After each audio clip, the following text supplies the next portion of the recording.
First of all, good morning, and actually, it is a good morning as we see what's playing out behind us. We had a fire on top of one of our cranes. Thank God that the injuries to four individuals were minor. The fire FDNY will go through the extent of those injuries. We're joined here by the full complement of our city agencies that are going to coordinate to ensure that we, number one, fully extinguish the fire. Number two, make sure that everyone in the surrounding buildings are safe and make a determination of what extent of evacuation. And number three, start the process of dismantling the crane that's on top. We're going to make sure that it's done in a very orderly fashion. As you see from the debris on the street, this could have been much worse. We are extremely fortunate, number one, that we were not during the busy time of the day. As you know, the Port Authority is here. Many of the buses moved through here. We were extremely fortunate. But we're also fortunate that the men and women of the FDNY and our first responders responded in such a manner and properly made the right evaluation of how to look at the fire that we were presented and the crisis we were presented, and coming up with the right effective solution to minimize any additional injuries. So I want to turn it over to the Deputy Commissioner of FDNY, and then we will turn it over to the Department of Buildings to give an analysis of the structure of the existing crane that's here, and then we'll open up to a few questions. Thank you, Mr. Mayor. And the Mayor is correct. This is a good morning. This could have been a lot worse. At 7:25 this morning, we got a report of a fire in the engine compartment of the crane. And we're talking about the engine compartment above the roof line, about 45 stories up. As our fire units responded to the scene, we had a collapse. The top part of the crane, the boom, and a 16-ton load crashed to the ground. At that point, we had injuries to civilians and firefighters, but they were minor. We have 4 injuries to civilians and 2 to our firefighters. Minor injuries, one of our firefighters are having chest pains and being transported to the hospital. What we should know about this is that we work together to evacuate the buildings.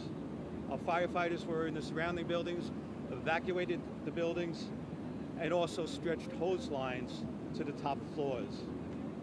At this moment, from our drone pictures, we're able to see that most of the fire has been extinguished, but presently we have a 5th alarm assignment, over 200 firefighters and EMS personnel at the scene.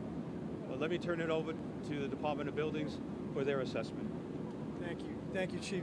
Jimmy Otto, Commissioner, Department of Buildings. As the Mayor and the Chief said, we're really fortunate this morning. But this is not a mayor who relies on luck, so it's my job and our agency's job to find out exactly what happened here. This is quick moving, don't have a lot of answers or all the answers. We will get them to you in time. We have a building under construction.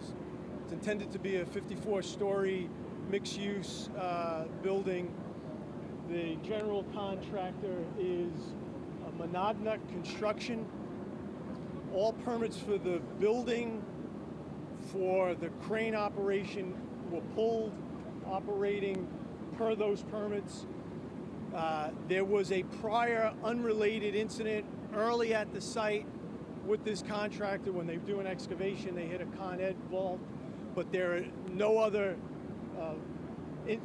instances or incidents at this site.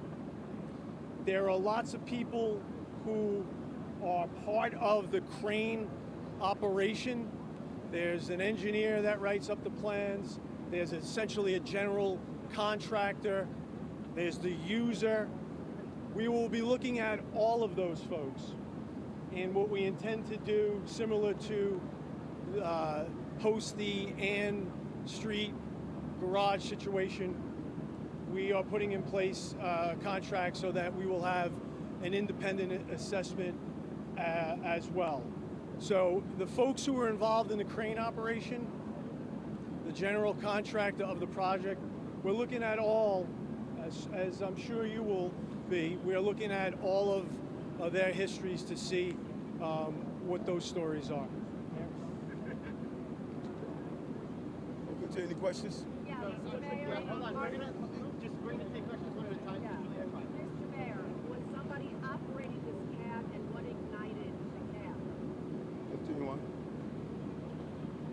Crane operator was operating the crane at that point and was lifting 16 tons of concrete.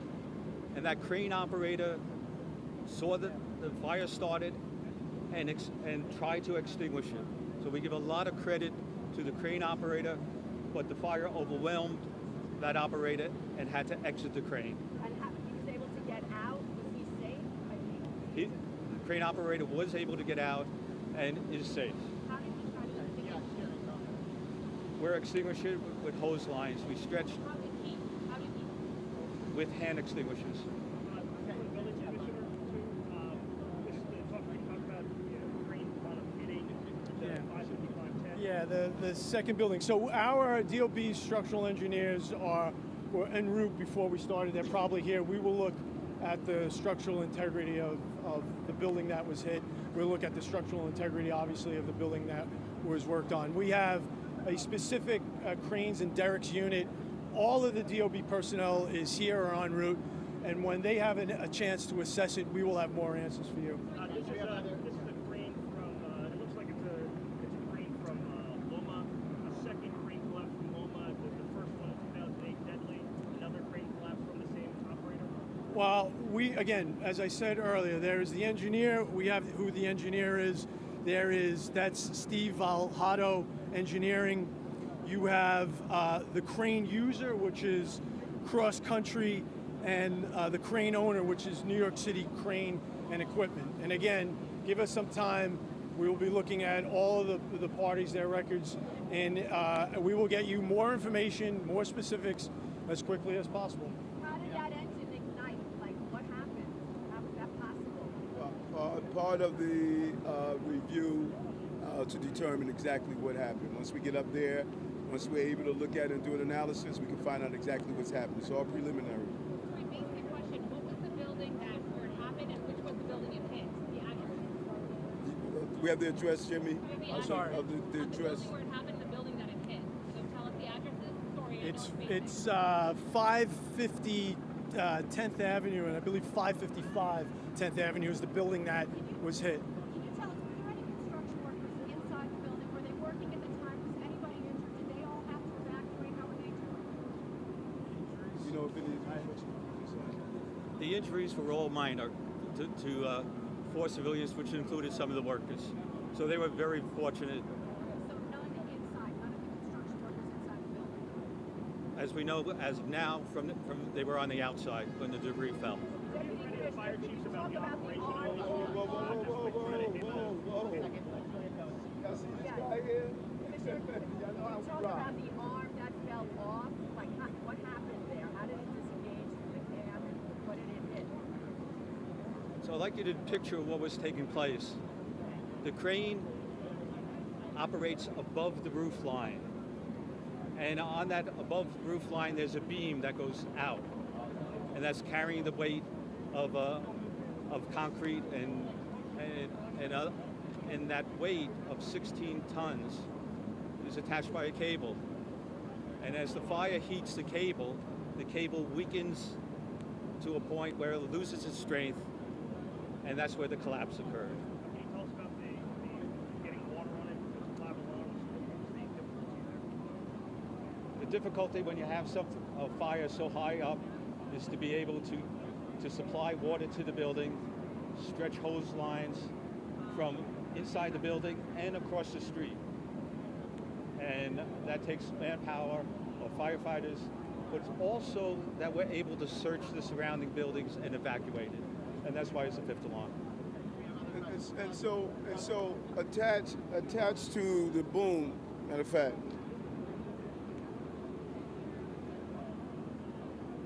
attached to the boom was holding concrete. That's why you see this all over the street. Because in addition to the boom, you had something that was holding a substantial number of concrete that it was moving around that was made up of these stones. So why we're so lucky is not only the boom falling to the street, but all of that concrete could have struck civilians, and this has spread out throughout the area here. So we were extremely, extremely lucky this morning.